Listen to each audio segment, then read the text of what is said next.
गर्मी में आम के पेड़ के नीचे पूरा दिन रहने वाला ससुराल। बेटा हो गया सारा सामान पैक। ये ले अचार का डब्बा भी रख ले, इसमें आम का अचार है और इस वाले में हरी मिर्च और मूली गाजर का मिक्स अचार है। कभी कभी सब्जी खाने का मन ना करे तो इस चटपटे अचार को खा लेना। सावन और वर्षा अपना सारा सामान पैक कर लेते हैं। दरअसल सावन अपने दोनों भाई, मम्मी पापा और पूरे परिवार के साथ गांव में रहता है, लेकिन अपनी जॉब की वजह से आज उसे जयपुर शहर में शिफ्ट होना पड़ रहा था। मम्मी, मेरा जाने का बिल्कुल मन नहीं कर रहा है। वहाँ पर तो हम बिल्कुल अकेले से रहेंगे। कैसी बात करता है तू बेटा, काम के लिए जाना पड़ता है और देख तेरा परिवार है ना तेरे साथ, और फिर आजकल तो फोन पर क्या कहते हैं, चेहरा देखकर बात हो जाती है। पीछे से छवि बोल पड़ती है, दादी उसे वीडियो कॉल कहते हैं। हाँ वही बेटा, तू ज़्यादा मत सोच, जब भी छुट्टी मिले मिलने आते रहना हमसे, और फिर कभी हम भी चुपके से आ धमकेंगे, हम भी तो देखें तुम्हारा शहर कैसा है। भारी दिल से सावन अपने दोनों बच्चों और पत्नी के साथ सारा सामान लेकर जयपुर के लिए रवाना हो जाता है। वहाँ जाकर वो नए घर में शिफ्ट हो जाते हैं। सावन अपने काम में व्यस्त हो जाता है और गाँव में उसका परिवार अपनी दिनचर्या में लग जाता है। बीच बीच में सावन छुट्टियों में घर आता रहता है और वीडियो कॉल पर भी बात करता रहता है। ऐसे ही कुछ दिन बीत जाते हैं और देखते ही देखते 4 साल गुजर जाते हैं। वर्षा छत पर कपड़े सुखा रही थी, तभी उसकी नज़र बालकनी साफ करती हुई निकिता पर पड़ती है। निकिता, तुम कहीं गई थी क्या? आज कई दिनों बाद दिखाई दे रही हो। हाँ गई तो थी, बस क्या ही बताऊं यार, कुछ मजबूरियाँ ऐसी होती हैं कि इंसान का मन नहीं करता लेकिन उसे करना पड़ता है। ऐसा भी क्या हो गया जो तुम इतनी परेशान हो रही हो? यार तुम्हें बताया था ना कि मेरे ससुर गांव में रहते हैं। मेरी सास की तबीयत खराब हो रही थी और वहाँ उनका ध्यान रखने वाला कोई नहीं था। मैंने अपनी ननद की बेटी से बहुत कहा कि तू चली जा अपनी नानी के पास 2-4 दिन के लिए, लेकिन उसने मना कर दिया, तो मजबूरी में मुझे ही जाना पड़ा। भाई 4 दिन गाँव में रहना मुझे तो भारी हो गया। एक तो इतनी गर्मी, ऊपर से मिट्टी के घर और जगह जगह गोबर की ढेर। मुझे ही पता है मैंने वो 4 दिन कैसे काटे। हाँ सही कह रही हो तुम, हम लोग शहर में रहने लगे हैं ना, तो अब गांव में रहने की आदत ही नहीं रही। मेरे साथ भी ऐसा होता है, जब भी मेरे पति और बच्चे गांव जाने की जिद करते हैं ना, मुझे तो टेंशन हो जाती है कि मैं वहाँ कैसे सरवाइव करूँगी बिना एसी के, और भी बहुत सारी चीज़ें। यार परेशान हो जाते हैं। दोनों पड़ोसन आपस में बात करती हैं और थोड़ी देर बाद वर्षा नीचे आ जाती है और ऐसे ही 1-2 दिन बीत जाते हैं। एक दिन आरव और तमन्ना स्कूल से घर लौटते हैं। मम्मा छुट्टियाँ पड़ गई हैं, इस बार हम हॉलीडे मनाने दादा दादी के पास जाएंगे। हाँ मम्मा, मुझे भी गाँव जाना है दादा दादी के पास, वहाँ हम बहुत मस्ती करेंगे, पेड़ से आम तोड़कर खाएंगे, छवि दीदी, शौर्य भैया सबके साथ खेलेंगे, सब कितने अच्छे हैं वहाँ। ये क्या तुम दोनों ने स्कूल से आते ही गांव जाने की रट लगा रखी है? चुपचाप जाओ, यूनिफॉर्म चेंज करो, मैं तुम दोनों के लिए लंच लगा देती हूँ, और कोई कहीं नहीं जा रहा है, मेरी बात कान खोल कर सुन लो। वर्षा की बात सुनकर दोनों बच्चे रोने लगते हैं। पहले चुपचाप खाना खा लो, अगर ऐसे जिद करोगे तो कहीं नहीं भेजूंगी। वर्षा डरा धमका कर बच्चों को चुप कर देती है। दोनों बच्चे खाना खाते हैं, थोड़ी देर मस्ती करते हैं और फिर सो जाते हैं। दोनों को शांति से सोता हुआ देखकर वर्षा मन ही मन सोचती है, अभी छोटी है इसलिए गांव जाने की जिद कर रहे हैं, इन्हें क्या पता गांव में कितनी बुरी हालत होती है। यहाँ एसी में हवा में सो रहे हैं और वहाँ इतनी ज़्यादा गर्मी होती है, रात में मच्छर सोने नहीं देते। पता नहीं वो सब लोग गांव में कैसे रह रहे हैं। ऐसे ही दोपहर से शाम हो जाती है। अब सावन भी ऑफिस से वापस आ जाता है। सावन के आते ही दोनों बच्चे उसकी गोद में बैठ जाते हैं। पापा स्कूल की छुट्टियाँ पड़ गई हैं। पापा हम छुट्टियों में गाँव जाएंगे, मुझे दादी की बहुत याद आ रही है। आरव ने दादी का नाम लिया ही था कि तभी रेखा की वीडियो कॉल सावन के फ़ोन पर आ जाती है। प्रणाम मम्मी, देखो आपका पोता अभी आपको याद कर रहा था। इनकी छुट्टियां पड़ गई हैं तो घर आने की जिद कर रहा है। मेरा राजा बेटा, आ जाना तो छुट्टियों में, मैं तेरे लिए लड्डू बनाऊंगी, आमरस बनाऊंगी और अपने बच्चों के साथ भी खेलूंगी। देख मैंने तेरे लिए खिलौने भी ला रखे हैं। दादी मम्मा ने आने देती, पर मुझे आना है, आप दादा को भेज देना मुझे लेने के लिए। जैसे ही आरव रेखा से सच बताता है, पीछे से वर्षा आकर फोन काट देती है। जब ये दोनों स्कूल से आए हैं एक ही रट लगा रखी है, गाँव जाना है गाँव जाना है, और तुम क्यों इन्हें इतना सर पर चढ़ा रही हो? मैंने कह दिया ना कोई कहीं नहीं जा रहा, इतनी गर्मी में वहाँ सरवाइव करना मेरे बस की बात नहीं है। ये कहकर वर्षा गुस्से में अपने कमरे में चली जाती है, लेकिन दोनों बच्चे सावन से जिद करते रहते हैं कि उन्हें दादा दादी के पास जाना है। थोड़ी देर बाद सावन बच्चों को तो समझा देता है, लेकिन फिर वो वर्षा के पास जाकर कहता है, प्लीज वर्षा, बच्चों की खुशी में ही तो हमारी खुशी है। जब उनका मन है तो चल पड़ते हैं ना, कुछ दिनों की ही तो बात है। वैसे भी मुझे छुट्टी नहीं मिलती और बच्चों को भी। अब एक साथ छुट्टी मिली है तो चलते हैं ना गाँव। सावन अपना क्यूट सा चेहरा बनाकर वर्षा को गाँव जाने के लिए मना लेता है। ये बात सुनते ही बच्चे खुशी से उछलने लगते हैं। सब लोग रात में अपना सामान पैक करते हैं और अगली सुबह गाँव के लिए निकल पड़ते हैं। 2-3 घंटे के सफर तय करने के बाद ये लोग गाँव में पहुँचते हैं। बच्चों, हमारा गाँव आ गया है और बस घर 2 मिनट की दूरी पर है। बताने की जरूरत नहीं है, ये गोबर के ढेर और इनमें से निकलती स्मेल ही बता रही है कि हम गांव में आ गए हैं। एक तरफ दोनों बच्चों को गांव आने की खुशी है तो वहीं दूसरी तरफ वर्षा अभी से परेशान होने लगी है। थोड़ी देर में सब लोग घर पहुंच जाते हैं। रेखा, राजेश, रोहन, राहुल सब लोग दरवाजे पर ही उनका इंतजार कर रहे होते हैं। सब लोग एक दूसरे से गले मिलते हैं और घर में बैठ जाते हैं। और बताओ बेटा, कैसा रहा सफर? खाने पीने में कोई परेशानी तो नहीं हुई? नहीं पापा, बस थोड़ा थक जाते हैं एक साथ 2-3 घंटे बैठे बैठे। हाँ, ये तो है। खैर, तभी राजेश पूजा को आवाज लगाते हैं। अरे पूजा बहू, इतनी गर्मी हो रही है, मैं कल खेतों से जो नींबू तोड़ कर लाया था उनसे ठंडा ठंडा नींबू पानी तो बनाकर पिलाओ इन्हें। थोड़ी देर में पूजा सबके लिए ठंडा ठंडा नींबू पानी बनाकर लाती है। सब लोग एक साथ मिलकर नींबू पानी पीते हैं और फिर बातें करने लगते हैं। थोड़ी देर बाद सावन अपनी माँ के साथ पूरे घर का चक्कर लगाता है। मम्मी, आप भी ना, बड़े भैया कह रहे थे कि वो इस घर को रेनोवेट करवाना चाहते थे, लेकिन आपने इस कमरे को तो हाथ लगाने से भी मना कर दिया। अरे तुम लोगों को फर्क नजर नहीं आता? सीमेंट के कमरों में कितनी आग पड़ती है, लेकिन इस मिट्टी वाले घर में कितनी ठंडक रहती है। तभी सावन वर्षा से कहता है, वर्षा तुम तो इस कमरे में कब्जा कर लो, यहाँ पर तुम्हें अपने एसी की भी याद नहीं आएगी। देखो कितना ठंडा है ये कमरा। इस गंदगी को ठंडा पहुंचा रहे हैं? ये ठंडक नहीं सीलन है। इतनी बुरी स्मेल आ रही है यहाँ पर। मैं तो इस कमरे में 1 मिनट भी नहीं रुक सकती। पता नहीं कैसे लोग हैं। थोड़ी देर में सारा घर देखने के बाद सावन अपने भाइयों के साथ बाहर खेतों में चला जाता है। इनके घर से थोड़ी ही दूरी पर इनके खेत हैं, जहाँ आम का बड़ा सा बागान है। इस बागान में एक बहुत पुराना और विशाल आम का पेड़ है। उस पेड़ के नीचे पूरा गांव एक परिवार की तरह रहता है। एक तरफ कुछ बुजुर्ग लोग पत्ते खेल रहे हैं तो दूसरी तरफ औरतें आपस में बातचीत कर रही हैं और वहीं पेड़ की डालियों पर बच्चे खेल रहे हैं। ये सब देखकर सावन बहुत खुश हो जाता है। रोहन भैया, बस यही एक चीज़ है जो हम शहर में बहुत मिस करते हैं। अरे देखो तो, सब लोग पेड़ के नीचे कितने प्यार से बैठे हैं, जबकि शहर में तो कोई किसी से मतलब ही नहीं रखता।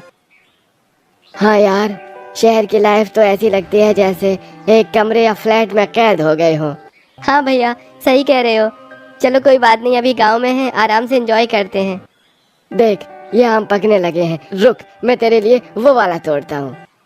रोहन सावन को एक आम तोड़कर देता है। पास में ही ट्यूबवेल चल रही होती है। वो आम धोकर सावन को देता है। दोनों भाई आम खाते हैं और फिर गांव के बड़े बुजुर्गों के पास बैठकर बातें करने लगते हैं। इधर वर्षा अपने जेठानी के कमरे में आराम कर रही होती है। तभी सविता उससे पूछती है, क्या हुआ देवरानी जी, गर्मी लग रही है क्या?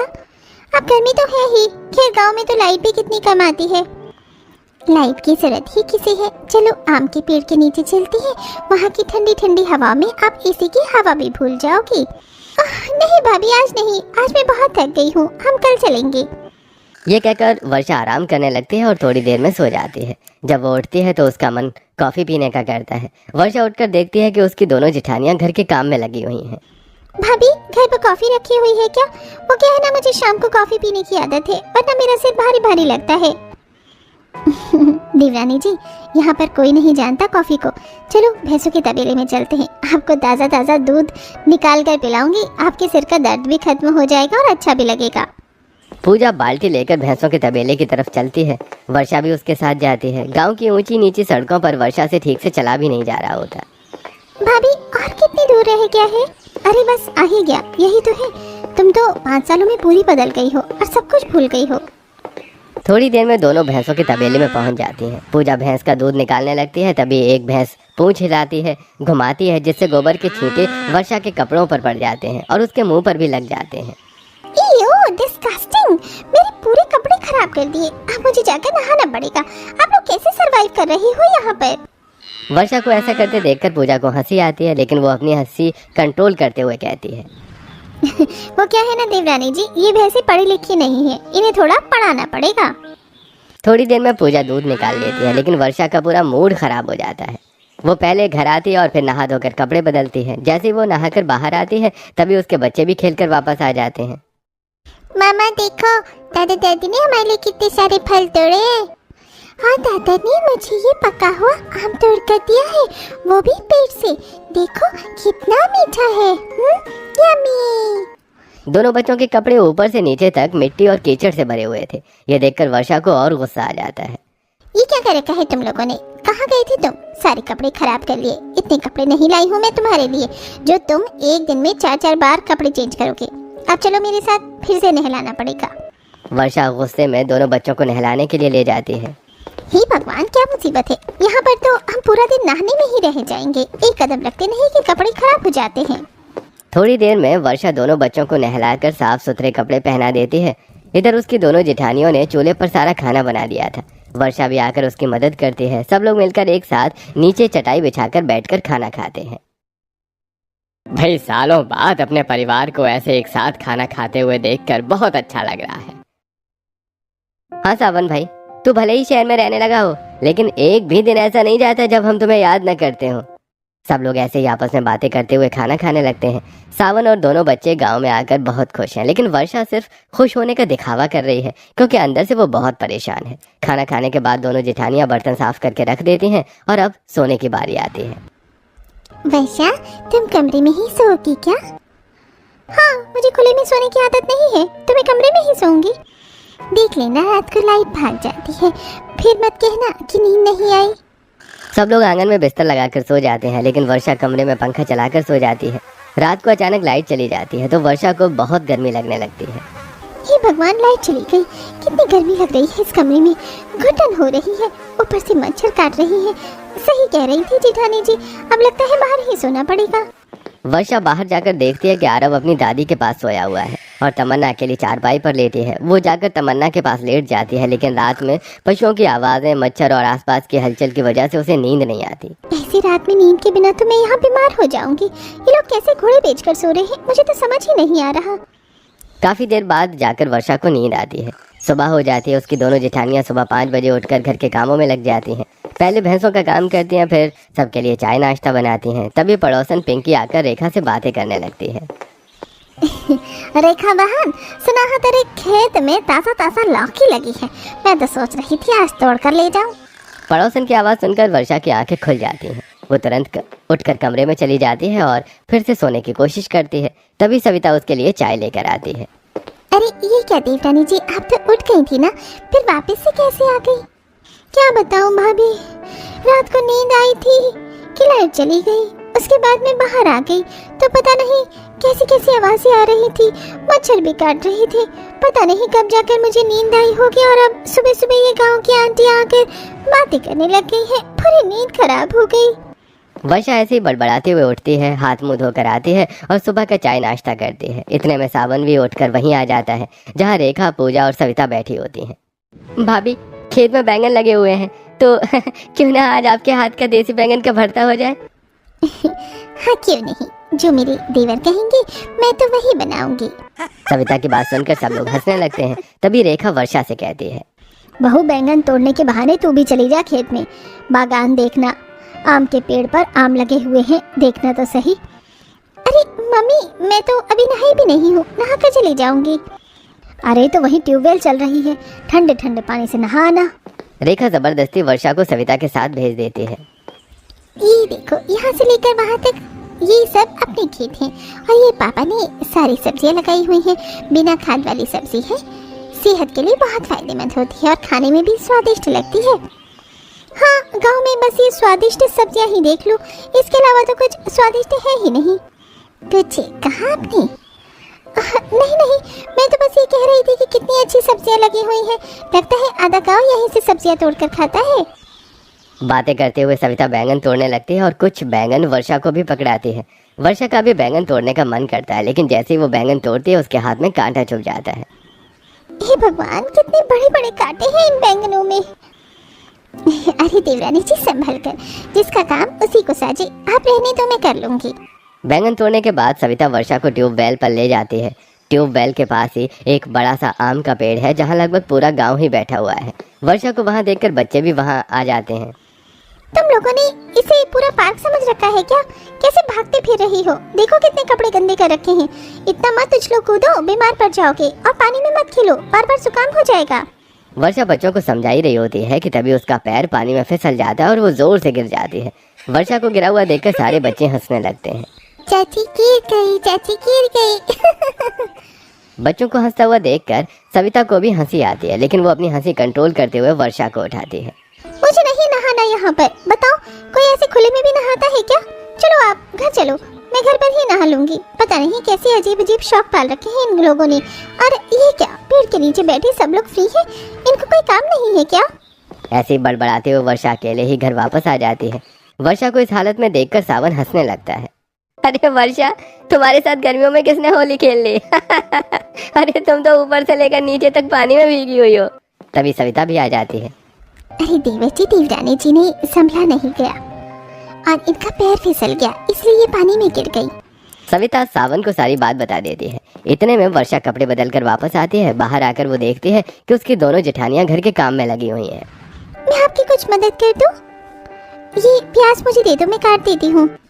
वर्षा सब्जियां काटने लगती है और वहीं पूजा चूल्हे पर मंद मंद आंच में बैंगन को भूनती है। उसके बाद उसमें मसाले डालकर अच्छा सा तड़का लगाती है और देसी स्टाइल में बैंगन का भरता तैयार हो जाता है। लो भाई, मैंने रोटी बना दी है और साथ में रायता भी है और ठंडा ठंडा आमरस भी बनाया है। खाने के साथ पीने में बहुत मजा आएगा। पर खाने वाला तो कोई भी नहीं है। सब लोग अभी तक खेत से वापस क्यों नहीं आए? क्योंकि सब लोग खाना खेत में ही खाएंगे। चलो हम ये खाना टिफिन में पैक कर देते हैं। सब आम के पेड़ के नीचे बैठकर खाना खाते हैं गर्मियों में। पूजा की बात सुनकर वर्षा मन ही मन कहती है, ये भी अजीब रस्म है। खाना भी घर बैठकर नहीं खाया जाता। इनके भी अलग अलग शौक हैं और एक भी अच्छा नहीं है। तीनों जेठानी देवरानी सारा खाना डिब्बों में पैक करके आम के पेड़ के नीचे पहुंच जाती हैं। अरे बच्चों, सब हाथ धोकर आ जाओ, खाना आ गया है। अरे हो। एक एक करके सारे बच्चे हाथ धोकर खाना खाने बैठ जाते हैं। सब एक चटाई पर बैठकर बड़े ही प्यार से खाना खाने लगते हैं। वाह भाभी, कमाल कर दिया, सच में बहुत ही अच्छा भरता बनाया है आपने। सब लोग खाने का खूब आनंद ले रहे होते हैं। कितना बेकार है ये। सावन को पता है कि मैं बैंगन का भरता नहीं खाती, फिर भी किसी को नहीं बताया। और अब मेरे पास कोई और ऑप्शन भी नहीं है। अगर मैं शहर में होती तो अभी जोमेटो या स्विगी से अपनी पसंद का पिज्ज़ा पास्ता ऑर्डर कर लेती, लेकिन इस गांव में तो दूर दूर तक कुछ नहीं मिलता। अफसोस, अब मुझे यही बैंगन का भरता खाना पड़ेगा। एक तरफ जहाँ सब लोग खाने का पूरा मजा ले रहे हैं, वहीं वर्षा बस पेट भरने के लिए खाना खा रही है। उसे खुले में बैठकर खाने की बिल्कुल आदत नहीं है। आसपास के लोगों को देखकर तो उसके मुंह से निवाला भी ठीक से अंदर नहीं जा रहा है। जैसे तैसे वो खाना खत्म करके उठ जाती है। ऐसे कुछ दिन बीत जाते हैं। एक दिन दोपहर में वर्षा को बहुत गर्मी लगती है। भाभी, कितना गर्म पानी आ रहा है। कहीं ठंडा पानी नहीं है क्या जिसे मैं नहा लूं? आज तो गर्मी ने हद ही कर रखी है। अरे बार बार नहाने से कुछ नहीं होगा। चलो बागान में चलते हैं, वहाँ की ठंडी ठंडी हवाएं सारी गर्मी भगा देगी। इन लोगों की प्रॉब्लम क्या है? गर्मी लग रही है, पेड़ के नीचे चलो। खाना खाना है, पेड़ के नीचे चलो। आम तोड़ने हैं, पेड़ के नीचे चलो। सारे काम पेड़ के नीचे ही क्यों होते हैं? इतना बड़ा घर छोड़कर पता नहीं बागान में क्यों भागते रहते हैं ये लोग। तभी बाहर से सविता और पूजा आवाज लगाने लगती हैं। वर्षा, आ भी जाओ भाई, अब कितनी देर लगाओगी? भाभी, बाहर कितनी धूप है, मैं तो यहाँ काली हो जाऊंगी। मैंने तो सनस्क्रीन भी लगा कर खत्म कर दिया है और यहाँ तो आसपास मिलती भी नहीं है। अरे कुछ नहीं होता, सूती कपड़े रखो सिर पे और जितना मर्जी धूप में घूमो। तीनों ऐसे ही बातचीत करते हुए पेड़ के नीचे आ जाती हैं। पेड़ के नीचे ठंडी ठंडी हवाएं चल रही होती हैं। एक तरफ गांव के बुजुर्ग बैठे बातें कर रहे होते हैं। अरे भाई, गर्मियों की इतनी बड़ी बड़ी दोपहरियाँ कटती नहीं है। कभी कभी तो मैं सोचता हूँ, अगर ये आम का पेड़ नहीं होता तो हमारा क्या होता। अरे भाई, आप बिल्कुल सही कह रहे हो। घरों में तो इतनी गर्मी लगती है, ये सीमेंट की छत तो जैसे आग उगलती है। यहाँ आकर ही थोड़ा सुकून मिलता है। वर्षा इन सब की बातें सुन रही होती है। दूसरी तरफ पड़ोसन पिंकी, रेखा, उसकी देवरानी जेठानी और गांव की कुछ लड़कियां सब बैठी हुई होती हैं। देखो ना, यहाँ कितनी ठंडी ठंडी हवाएं चल रही हैं और इस ट्यूबवेल के पानी से छूकर जब हवा चलती है ना, तो ऐसा लगता है जैसे पहाड़ों पर आ गए हों। जब गांव के बाहर कभी गए ही नहीं आप लोग, तो आपको तो यही कुल्लू मनाली नजर आएगा ना। ऐसे ही सब लोग बातें करते हैं और फिर अंताक्षरी खेलकर समय बिताने लगते हैं। सब लोग खूब एंजॉय कर रहे होते हैं, लेकिन वर्षा का चेहरा अब भी उतरा हुआ होता है। तभी अचानक आरव, तमन्ना और छवि वहाँ आ जाते हैं। चाची देखो ना, कितना पका हुआ आम लगा है पेड़ पर। मामा प्लीज आप वो मुझे तोड़ कर दे दो। सभी बच्चे वर्षा के साथ जिद करने लगते हैं। वर्षा पेड़ पर चढ़कर आम तोड़ने लगती है। वहीं पास में मधुमक्खी का छत्ता लगा होता है। गलती से उसका हाथ छत्ते में लग जाता है और मधुमक्खियां वर्षा के पीछे पड़ जाती हैं। बचाओ बचाओ, ये कौन सी आफत मेरे गले पड़ गई। मधुमक्खियों से बचने के लिए वर्षा भागने लगती है। उसे ऐसे भागता देखकर बच्चे हंसने लगते हैं। देखो देखो चाची डिस्को डांस कर रही हैं। बच्चों की बात सुनकर बड़े भी हंसने लगते हैं, लेकिन सविता तुरंत अपना दुपट्टा वर्षा के ऊपर डालती है और वहीं एक बुजुर्ग आदमी बीड़ी के धुएं से मधुमक्खियों को भगाता है। इस तरह किसी तरह वर्षा की जान बचती है। आज तो वर्षा गुस्से में पूरी लाल पीली हो जाती है। अगले दिन 3-4 दिन तक वो घर से बाहर ही नहीं निकलती। बेटा अब क्या तुम उन मधुमक्खियों से डरकर बैठी रहोगी? देखो यहाँ कितनी गर्मी हो रही है और पूरी दोपहर लाइट भी नहीं आती। तुम यहाँ परेशान हो जाओगी। चलो हमारे साथ पेड़ के नीचे। मैं गर्मी में रह लूंगी, लेकिन उस पेड़ के नीचे तो कभी नहीं जाऊंगी। सबके कहने पर भी वर्षा कमरे से बाहर नहीं आती, तो सब लोग पेड़ के नीचे जाकर एंजॉय करने लगते हैं। बच्चे अपने दादा दादी के साथ खेल रहे होते हैं। चलो बच्चों, रेलगाड़ी छुक छुक छुक छुक रेलगाड़ी। नहीं दादू, वो लकड़ी की काठी, काठी का घोड़ा। घोड़े की दुम पर जो मारा हथौड़ा, दौड़ा दौड़ा दौड़ा दौड़ा तुम उठाकर दौड़ा। राजेश अपने पोते पोतियों के साथ खुद भी बच्चा बन जाता है और उनके साथ खूब खेलता है। अपने पापा को इतना खुश देखकर तीनों बेटे एक तरफ बैठकर बातें करने लगते हैं। इसलिए कहते हैं लोग, मोल से प्यारा ब्याज हो जाता है। अब देखो, पापा हमें तो छोटी छोटी बातों पर डांट देते थे, लेकिन अपने पोते पोतियों के लिए सब कुछ करने को तैयार है।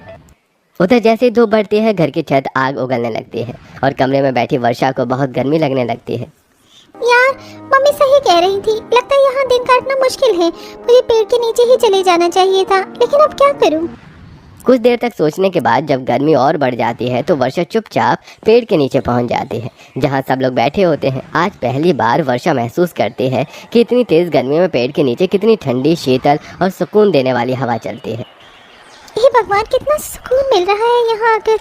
वहाँ तो मैं आग में जल रही थी। अब वर्षा भी सबके साथ बैठकर बातें करने लगती है और धीरे धीरे एंजॉय करने लगती है। शाम को जब घर वापस आने का समय होता है तो वर्षा अपने ससुर से कहती है, पापा जी देखो, आम के पेड़ पर कितने सारे पके हुए आम लगे हैं। आप इन्हें तोड़ दीजिए, वरना ये खराब हो जाएंगे। राजेश पेड़ पर चढ़कर सारे आम तोड़ लेते हैं और वर्षा सबके साथ मिलकर आम लेकर घर वापस आ जाती है। जैसे सब घर पहुंचते हैं, पूजा कहती है, यार मुझे तो बहुत भूख लग रही है। आज तो खाना जल्दी बनाना पड़ेगा। दोपहर में मुझसे ठीक से खाना नहीं खाया गया। कोई बात नहीं, मैं करती हूँ खाने की तैयारी। तुम तब तक तबेले से जाकर भैंसों का दूध निकाल लाओ, तब तक मैं कुछ बना देती हूँ खाने के लिए। पूजा भैंसों का दूध निकालने के लिए चली जाती है। इन दोनों में इतनी अंडरस्टैंडिंग और प्यार देखकर वर्षा सोचने लगती है, यार ये दोनों दिन भर काम करती हैं और एक दूसरे को कितनी मदद करती हैं। इन्होंने मुझे भी एक भी काम नहीं बताया, तो क्यों ना मैं भाभी के लिए कुछ खाने को बना दूं। ये सोचकर वर्षा रसोई में जाती है और बागान से लाए हुए सभी आमों को साफ करके छीलती है। फिर मिक्सर में डालकर मैंगो शेक बना देती है। ऊपर से ड्राई फ्रूट्स और गार्निश करके सबको ठंडा ठंडा सर्व करती है। इतने में पूजा भी आ जाती है। भाभी ये लीजिए, आपके लिए मैंगो शेक।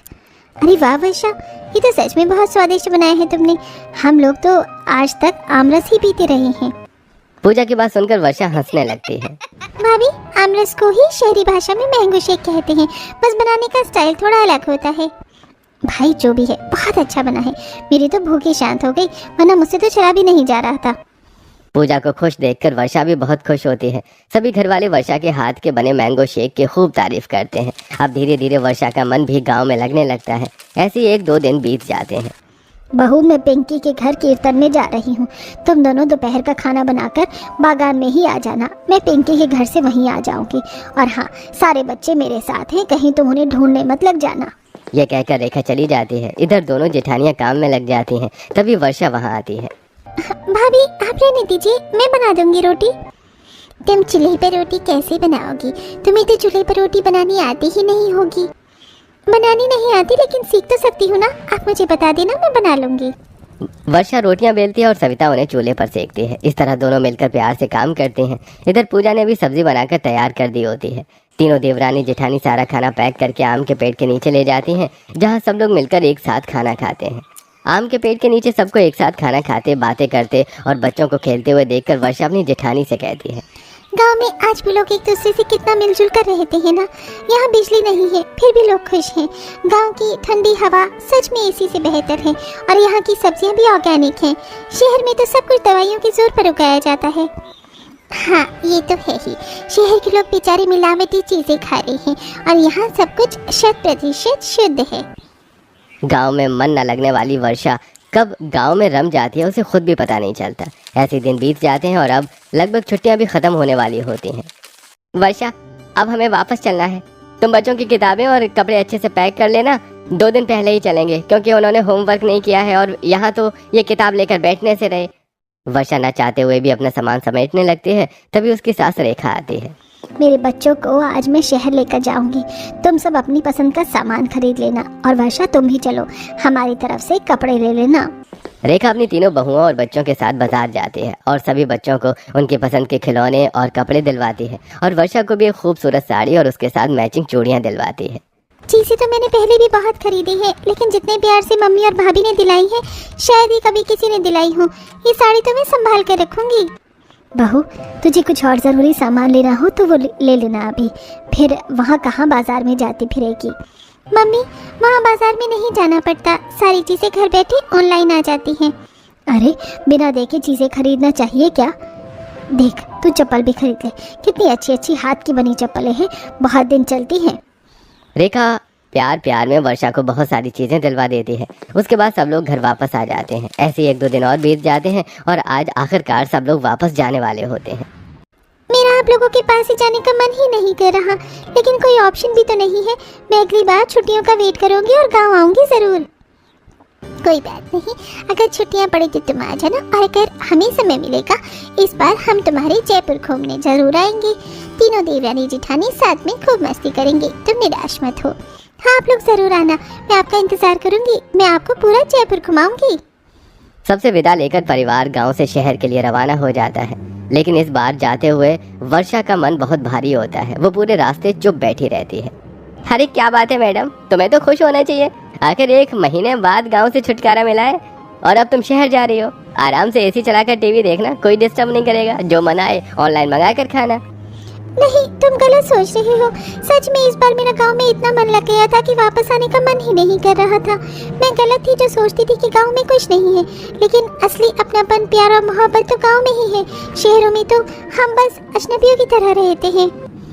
ये कहते हुए वर्षा की आंखों में पानी आ जाता है, लेकिन फिर सावन कुछ नहीं कहता और इस तरह सब लोग अपने घर वापस आ जाते हैं। घर आते ही वर्षा अपनी सास को वीडियो कॉल करती है। थोड़ी देर बात करने के बाद फ़ोन रख देती है। रात बहुत हो गई थी तो सब लोग खाना खाकर सो जाते हैं। अगली सुबह होती है। वर्षा, आज ध्यान से दोनों बच्चों का होमवर्क कंप्लीट करवा देना, वरना इन्हें स्कूल में डांट पड़ेगी और साथ में पेरेंट्स मीटिंग में भी हमें सुनना पड़ेगा। हाँ, क्योंकि इन्होंने गाँव में एक भी दिन किताब उठाकर नहीं देखी है। आप टेंशन मत लो, मैंने नाश्ता बना दिया है, आप नाश्ता कर लो। और हाँ, आरफ का होमवर्क आप करवा देना। तमन्ना का कम है, वो जल्दी हो जाएगा। फिर मुझे घर भी साफ करना है, 1 महीने तक बंद रहा है तो धूल मिट्टी जमा हो गई है। इस तरह दोनों मिलकर पहले बच्चों का होमवर्क पूरा करवाते हैं। उसके बाद वर्षा पूरा घर साफ करती है और देखते ही देखते दिन बीत जाता है। अगली सुबह वर्षा अपने दोनों बच्चों को तैयार करके स्कूल भेजती है और सावन भी ऑफिस चला जाता है। दोपहर में वर्षा से मिलने के लिए शिवानी और निकिता आती हैं। क्या बात है वर्षा, इस बार तो तुम गांव में इतने दिनों तक रुक गई। भाई इतनी चिड़चिड़ाती गर्मी में तेरे घर का एसी कुछ देर को भी बंद नहीं होता, तो तू वहाँ पर बिना एसी के कैसे रह ली? अरे तुम तो कह रही थी कि 4 दिन रहना भी बहुत भारी होता है गांव में, तो फिर इस बार 1 महीना कैसे टिक गई? यार हम लोग जैसा सोचते हैं ना गांव के बारे में, वैसा बिल्कुल नहीं है। देखो हम शहर में पूरा दिन अपने घर में बंद रहते हैं, हमारे आसपास लोग होते हैं लेकिन हमें जानते ही नहीं, या जानते हैं तो बात करना पसंद नहीं करते। लेकिन गांव में ऐसा नहीं है। अरे सबको अपने काम से काम होता है ना, किसी के पास इतना फालतू का वक्त नहीं है जो आसपास वालों का हालचाल पूछिए। अरे बस 1-2 से ही जान पहचान बहुत है। जैसे मैं इस सोसाइटी में तुम्हें और निकिता को ही जानती हूँ। गांव की औरतों की तरह थोड़ी कि सुबह सुबह आ जाओ दूसरों के घर में चाय चीनी लेने या बातें बनाने। शिवानी तुम गलत समझ रही हो, वो सब उनका अपनापन है, प्यार मोहब्बत है। गांव में सब एक दूसरे से मिलजुल कर रहते हैं। और रही बात साफ सफाई की, तो शहर में हम सब कितनी खाद वाली सब्जियां और फल खाते हैं। एसी की हवा रहते हैं जो हेल्थ के लिए कितनी हानिकारक है, लेकिन गांव के लोग खुली हवा में रहते हैं, खुली हवा में सांस लेते हैं और आज भी एक दूसरे के साथ रहना पसंद करते हैं। सच में मैं तो गांव को बहुत मिस कर रही हूँ। वर्षा की बातें सुनकर शिवानी और निकिता को भी गांव के बीते दिन याद आ जाते हैं और गांव को लेकर उनकी जो एक गलत सी सोच बनी हुई थी वो काफी हद तक बदल जाती है।